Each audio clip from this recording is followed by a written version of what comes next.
Hello friends, welcome to Anjana's vlogs. இன்றைக்கி வெறும் 4 ingredient வச்சு ஒரு ஸ்வீட் ரெசிபி தான் பார்க்க போகிறோம். இது வந்து ரொம்ப ரொம்ப டிஃப்ரெண்ட்டான ஸ்வீட் ரெசிபி. நீங்கள் எங்கேயும் பார்த்துருக்க மாட்டீங்க. ஆனால் எங்கள் சௌராஷ்டிரா ட்ரெடிஷனில் இது வந்து ரொம்ப ரொம்ப ஃபேமஸான ஸ்வீட்டு. பொண்ணுங்க வயசுக்கு வந்தாங்க அப்படின்னா இதை தான் வந்து செஞ்சு கொடுப்பாங்க. அண்ட் ரிலேஷன்ஸ் எல்லாத்துக்குமே கூட இது சப்ளை பண்ணுவாங்க. பொண்ணு வயசுக்கு வந்துருச்சு அப்படின்றதுக்கு ஒரு அடையாளமான ஒரு ஸ்வீட் தான் இது. இந்த தீபாவளிக்கு நீங்கள் இந்த மாதிரி ஒரு டிஃப்ரெண்ட்டான ஸ்வீட் ரெசிபியை உங்கள் ஃபேமிலிக்கு செஞ்சு கொடுங்க. இப்போ வாங்க ஸ்வீட் எப்படி பண்ணுறதுன்னு பார்க்கலாம். இப்போது அந்த ஸ்வீட்க்கு தேவையான 4 இன்க்ரீடியண்ட்டில் ஃபர்ஸ்ட் இன்க்ரீடியண்ட் என்னன்னா இட்லி அரிசி தான். நான் 2 டம்ளர் இட்லி அரிசியை ஒரு 2 மணி நேரம் முன்னாடியே ஊற வச்சுருந்தேன். இப்போ பாருங்கள், நல்லா ஊறி இருக்கு. இப்போது இதை மிக்சியில் போட்டு அரைச்சிட்டு வந்துடலாம். நம்ம முறுக்குக்கு மாவு அரைப்போம்ல, அந்த மாதிரி அரைச்சிட்டு வரணும். பாருங்கள், இந்த மாதிரி தான் இருக்கணும். கெட்டியாக தான் இருக்கணும், ரொம்ப தண்ணியாலாம் இருக்கக்கூடாது.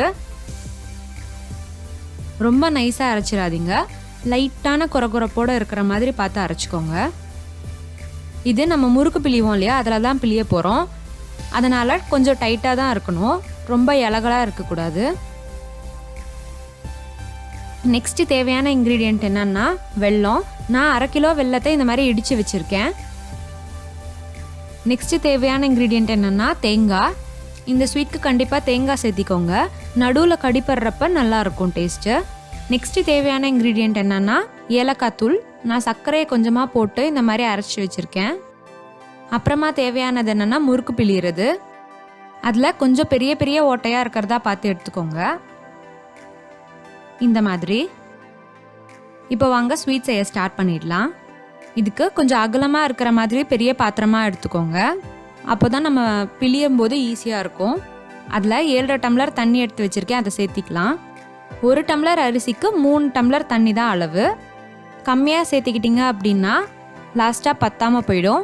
ஸோ 7.5 டம்ளர் கரெக்டாக இருக்கும் 2.5 டம்ளர் அரிசிக்கு. இப்போது நெக்ஸ்ட்டு நம்ம வெல்லத்தை சேர்த்திக்கலாம். ஃபஸ்ட்டு கம்மியாக சேர்த்திக்கோங்க. அதுக்கப்புறம் அதெல்லாம் கரைஞ்சதுக்கப்புறம் இனிப்பு பார்த்துக்கோங்க. பத்தலை அப்படின்னா மீதி சேர்த்திக்கோங்க. ரொம்ப இனிப்பாயிடுச்சு அப்படின்னா தண்ணி சுண்டி வர வர லாஸ்ட்டாக ரொம்ப திகட்ட ஆரம்பிச்சிரும். கொஞ்சம் கம்மியாக இருந்தாலும் பரவாயில்ல, இல்லைனா கரெக்டாக இருந்தாலும் பரவாயில்ல. ரொம்ப ஜாஸ்தியாக இருக்கிற மாதிரி சேர்த்திடாதீங்க. இப்போ பார்த்தீங்கன்னா வெல்லம் கரைஞ்சிச்சு. டேஸ்ட் பண்ணி பார்த்தப்ப இனிப்பு பத்தலை, அதனால் மீதி இருந்ததையும் சேர்த்தியாச்சு. இப்போ இதுவும் கரையட்டும். இப்போ வெல்லம் நல்லா கரைஞ்சிருச்சு. இப்போ இதை வடிகட்டிடலாம். வடிகட்டுறது ரொம்ப முக்கியம், ஏன்னா தூசி ஏதாவது இருந்ததுன்னா வந்துடும் வெளியே. ஸோ கண்டிப்பாக வடிகட்டிக்கோங்க.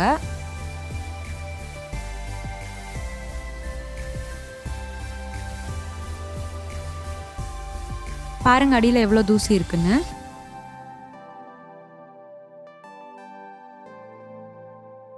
இப்போ அதே பாத்திரத்தில் நம்ம வடிகட்டி வச்சுருந்தோம்ல, அதை சேர்த்தி கொதிக்க விடணும். கொஞ்சம் லைட்டாக கொதி வரட்டும். அது சூடாகிற நேரத்தில் நம்ம முறுக்கு பிழிவோம்ல, அதில் மாவு சேர்த்திக்கலாம். இப்படி கொஞ்சமாக எடுத்து உருட்டினோம் அப்படின்னா நல்லா ரவுண்டாயிரும். அப்புறமா நம்ம அதில் சேர்த்திக்கலாம்.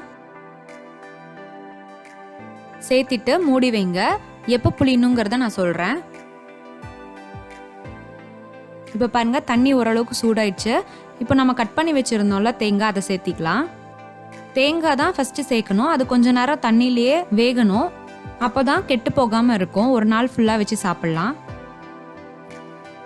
இப்போ லைட்டாக கலந்து விட்டுக்கோங்க. கொதி வர வரைக்கும் வெயிட் பண்ணுங்கள். இப்போ பாருங்கள், தண்ணி கொதி வர ஆரம்பிச்சிடுச்சு. இந்த ஸ்டேஜில் தேங்காய் ஓரளவுக்கு வெந்திருக்கும். இப்போது இதை எடுத்து தனியாக ஒரு பாத்திரத்தில் வச்சிடலாம்.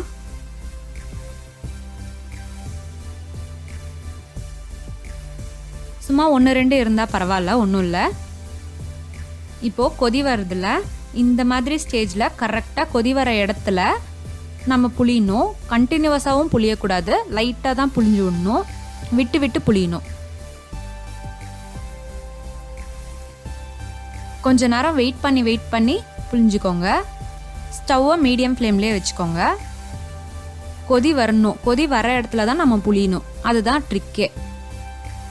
இல்லைன்னா எல்லா மாவும் போய் ஒட்டிக்கும். கொதி வரது நின்றுச்சு அப்படின்னா கொதி வர வரைக்கும் வெயிட் பண்ணுங்க. அப்புறமா கொதி வர ஸ்டார்ட் ஆனதுக்கப்புறம் அங்கே பிழிஞ்சு விட்டுக்கோங்க. இப்போது ஃபர்ஸ்ட் பேட்ச் பிழிஞ்சாச்சு. இப்போ பாருங்கள் கொதியெல்லாம் நல்லா அடங்கியிருக்கும். லைட்டாக கலந்து விட்டுக்கோங்க. கொஞ்சம் மட்டும் கட்டியாக வந்திருக்கு. அது கொஞ்சம் வெந்ததுக்கப்புறம் லைட்டாக நீங்கள் கலந்து விட்டீங்க அப்படின்னா சரியாக போயிடும். இப்போ பாருங்கள் மறுபடியும் தண்ணி வந்து நல்லா கொதி வர ஆரம்பிச்சிச்சு. இப்போது இந்த ஸ்டேஜில் நம்ம புழிஞ்சு வச்சுருந்தோம்ல அதையும் எடுத்து தனியாக ஒரு பாத்திரத்தில் வச்சுக்கோங்க. மீடியம் ஃப்ளேமில் வச்சுருந்ததை நீங்கள் எடுக்கும்போது லோ ஃப்ளேமில் வச்சுக்கோங்க. நம்ம எல்லா மாவும் புளிகிற அளவுக்கு தண்ணியும் மீதி இருக்கணும். ஸோ நீங்கள் எடுக்கும்போது ஸ்டவ்வை லோ ஃப்ளேமில் வச்சுக்கோங்க, இல்லைன்னா நிறையா ஆவி ஆகிடும்.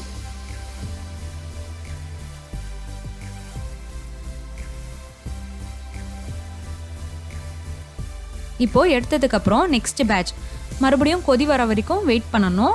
உடனே பிழிஞ்சிடக்கூடாது. கொதி வரும்போது கொதி வரதுக்கு மேலேயே லைட்டாக பிழிஞ்சு விட்டுக்கணும், கண்டினியூஸாக பிழியக்கூடாது. இப்போது கொதி நின்றுச்சு. ஸோ ஸ்டாப் பண்ணுங்கள். மறுபடியும் கொதி வரட்டும். கொதி வரலன்னா கொஞ்சம் ஹை ஃப்ளேமில் வச்சு கொதி வந்தோடனே மீடியம் ஃப்ளேமில் வச்சுக்கோங்க. இப்போது மறுபடியும் லைட்டாக கொதி வர ஸ்டார்ட் ஆகுதுல்ல, அந்த நேரத்தில் லைட்டாக பிழிஞ்சு விட்டுக்கோங்க.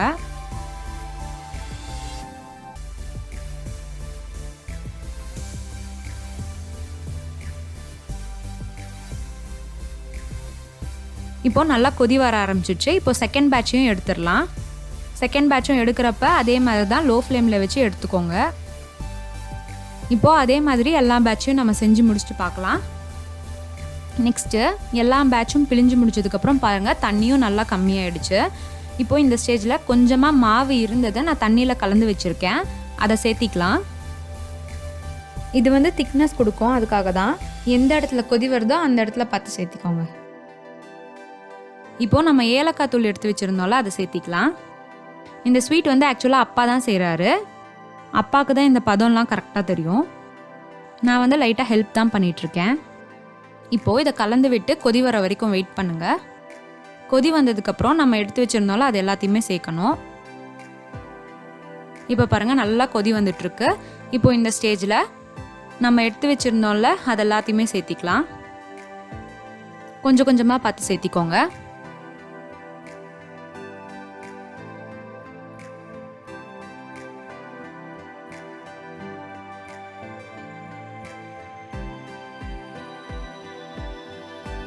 இப்போது எல்லாத்தையும் சேர்த்தாச்சு. சேர்த்து நல்லா கலந்து விட்டுக்கோங்க. இப்போது இதில் தண்ணியெல்லாம் சுண்டு வரணும்.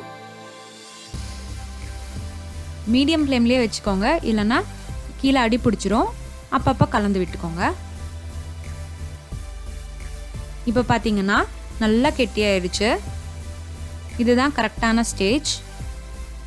இப்போது இதை ஆஃப் பண்ணிடலாம். அவ்வளோதான், முடிஞ்சது. இப்போ வாங்க சர்வ் பண்ணிடலாம்.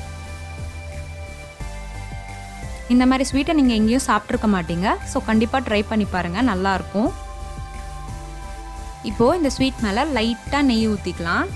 சும்மா லைட்டாக சூடாக இருக்கும்போது இந்த மாதிரி நெய் ஊற்றி கலந்து சாப்பிட்டீங்க அப்படின்னா சூப்பர் டேஸ்ட்டாக இருக்கும்.